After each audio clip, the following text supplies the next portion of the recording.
నమస్తే, welcome to prime night desk analysis. నేను మీ Brahmanaidu. TDP Janasena పొత్తుల నేపథ్యంలో ఆంధ్రప్రదేశ్లో పోటీ చేసేటువంటి స్థానాల మీద అయితే పెద్ద ఎత్తున చర్చ జరుగుతూ ఉంది.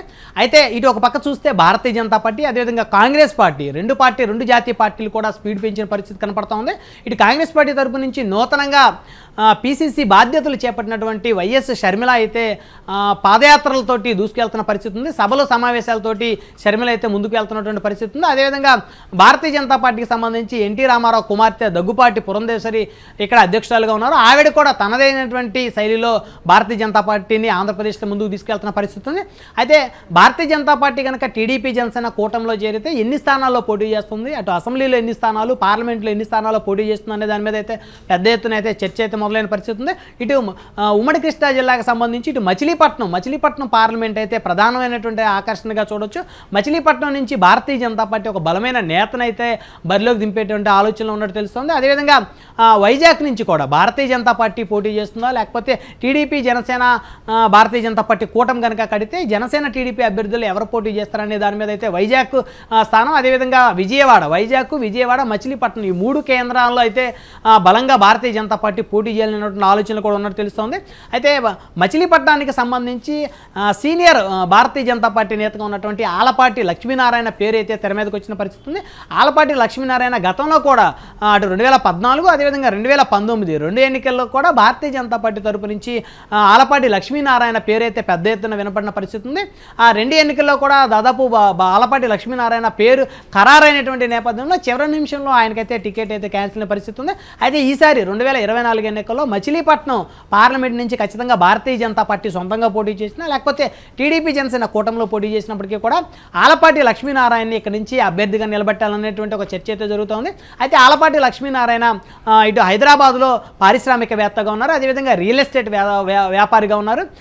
మచిలీపట్నం పార్లమెంట్కి సంబంధించి కాపు సామాజిక వర్గానికి సంబంధించినటువంటి ఓటర్లు అయితే పెద్ద ఎత్తున ఉన్నటువంటి నేపథ్యంలో కాపు సామాజిక వర్గానికి చెందినటువంటి ఆలపాటి లక్ష్మీనారాయణ కనుక బరిలోకి దింపితే ఈ పార్లమెంట్లో ఖచ్చితంగా భారతీయ జనతా పార్టీ గెలిచేటువంటి అవకాశాలు ఉంటాయనేటువంటి ఒక స్పష్టమైనటువంటి ఈక్వేషన్ తోటి భారతీయ జనతా పార్టీ ముందుకెళ్తుందని చెప్పొచ్చు. అయితే ఆలపాటి లక్ష్మీనారాయణ కూడా 2024 ఎన్నికల్లో ఖచ్చితంగా మచిలీపట్నం నుంచి పోటీ చేయాలనేటువంటి నేపథ్యంలో ఆయనైతే రంగం సిద్ధం చేసుకున్నట్టే తెలుస్తోంది. ఇప్పటికే ఆలపాటి లక్ష్మీనారాయణ మచిలీపట్నం పార్లమెంట్ వ్యాప్తంగా ఉన్నటువంటి తన అనుచరులతోటి అదేవిధంగా తన సన్నిహితులతోటి అయితే చర్చలు జరిపినట్టు తెలుస్తోంది.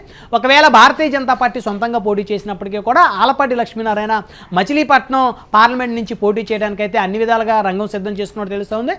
లేకపోతే టీడీపీ జనసేన కూటమిలో భారతీయ జనతా పార్టీ కలిసినప్పటికీ కూడా ఆలపాటి లక్ష్మీనారాయణ అటు కేంద్రంలో ఉన్నటువంటి భారతీయ జనతా పార్టీ పెద్దల ఆశీర్వాదంతో ఖచ్చితంగా మచిలీపట్నం సీట్ని తెచ్చుకునేటువంటి ప్రయత్నంలో భాగంగా ఉన్నారంటూ ఆలపాటి లక్ష్మీనారాయణ సన్నిహితులు చెప్తా ఉన్నారు. అయితే ఏది ఏమైనప్పటికీ కూడా అటు విజయవాడ అదేవిధంగా వైజాగ్లో ఇప్పటికే భారతీయ జనతా పార్టీ కానీ లేకపోతే టీడీపీ జనసేన కూటమైనప్పటికీ కూడా బీసీలకి ఇవ్వాలనేటువంటి ఒక ఈక్వేషన్కి అయితే ఉన్నారని తెలుస్తుంది. ఎందుకంటే వైఎస్ఆర్ కాంగ్రెస్ పార్టీ బొత్స సత్యనారాయణ భార్య బొత్స ఝాన్సీ ఇటు బీసీ నేతగా ఉన్నారు, తూర్పు కాపు సామాజిక వర్గానికి చెందిన బీసీ నేతగా ఉన్నారు. అయితే ఇటు టీడీపీ జనసేన లేకపోతే భారతీయ జనతా పార్టీ కానీ అదే తూర్పు కాపు సామాజిక వర్గానికి చెందిన నేతకి వైజాగ్ పార్లమెంట్లో టికెట్ ఇవ్వాలనేటువంటి ఒక నేపథ్యంలో ఉన్నట్టు తెలుస్తోంది.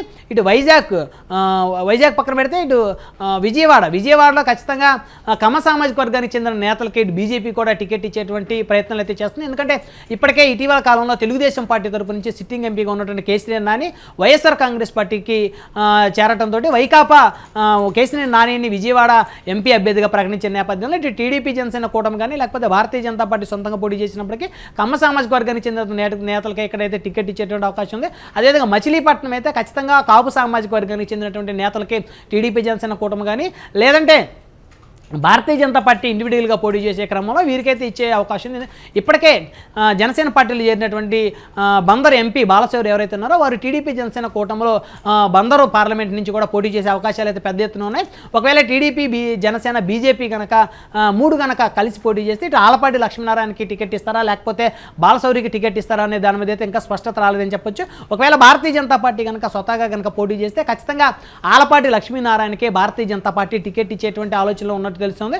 ఒకవేళ టీడీపీ జనసేన బీజేపీ కూటమి కలిసినటువంటి నేపథ్యంలో ఆలపాటి లక్ష్మీనారాయణ కేంద్రంలో ఉన్నటువంటి బీజేపీ పెద్దల సహకారంతో ఉమ్మడి అభ్యర్థిగా కూడా టికెట్ తెచ్చుకునేటువంటి ప్రయత్నాలు చేస్తున్నారు అనేటువంటిది ఆలపాటి లక్ష్మీనారాయణ అనుచరులు అయితే వ్యాఖ్యానిస్తూ ఉన్నారు.